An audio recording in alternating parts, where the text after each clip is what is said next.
निवडणुकीचा सूप वाजताच महारेरा घोटाळ्यातील 65 इमारतींचा प्रश्न पुन्हा ऐरणीवर आला। डोंबिवलीच्या आयरेगाव इथे समर्थ कॉम्प्लेक्सला कल्याण डोंबिवली महानगरपालिकेकडून पुन्हा तोडक कारवाईची नोटीस बजावण्यात आली।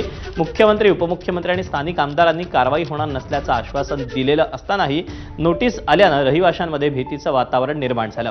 घरासाठी काढलेलं कर्ज, मुलांच्या परीक्षांचं टेन्शन डोक्यावर असताना त्यात कारवाईची टांगती तलवारही आल्यानं रहिवासी हवालदिल झालेत। इमारतीवर कारवाई झाली तर आत्महत्येशिवाय पर्याय नाही असा आक्रोश समर्थ कॉम्प्लेक्समधील महिलांनी माध्यमांसमोर बोलताना व्यक्त केला।